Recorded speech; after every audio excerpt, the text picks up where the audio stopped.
శ్రీమాత్రే నమ. 3వ తారీఖు 3వ నెల 2026 మంగళవారం. ఆ రోజున పాక్షికంగా మనకి చంద్రగ్రహణం అనేటువంటిది సంభవిస్తూ ఉన్నది. ఇది కేతుగ్రస్తము, అపసవ్య గ్రహణము.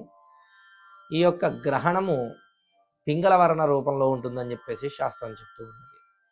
పూర్వ ఫల్గుని నక్షత్రంలో సింహరాశి యందు ఈ గ్రహణం సంభవిస్తూ ఉన్నది.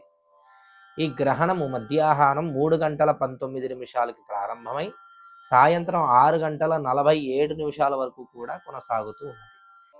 చంద్రోదయం దగ్గర నుంచి ఈ గ్రహణ సమయం కేవలం 19 నిమిషాలే కాబట్టి ఆ సమయం మాత్రమే గ్రహణ నియమం అని చెప్పేసి చెప్తూ ఉన్నారు.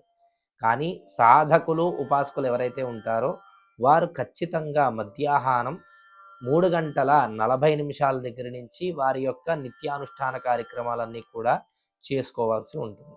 ఈ గ్రహణానికి దానం ఏం చేయాలి అంటే కనుక పూర్వ ఫల్గుని నక్షత్రం వారు ఖచ్చితంగా గ్రహణ శాంతి జరిపించుకోవాలి. రుద్రాభిషేక కార్యక్రమాలు కూడా చేసుకోవాల్సి ఉంటుంది.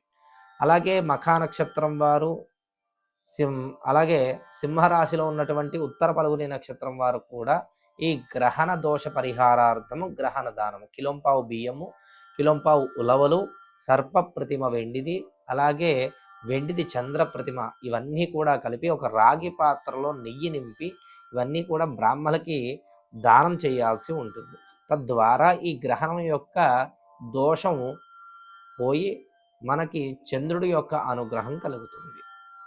ఈ గ్రహణ సమయంలో వృద్ధులు, అలాగే చిన్నపిల్లవాళ్ళు, గర్భిణీ స్త్రీలు ఉదయం 12 గంటల లోపల నిత్య భోజన కార్యక్రమాలన్నీ కూడా చేసుకుని తర్వాత సూర్యాస్తమం మనకి గ్రహణం పూర్తి అయిపోయిన తర్వాత శుభ్రంగా ఇల్లు అంతా కూడా శుభ్రపరుచుకుని ఆ తర్వాత మాత్రమే ఆహారం అనేటువంటిది తీసుకోవడం మంచిది.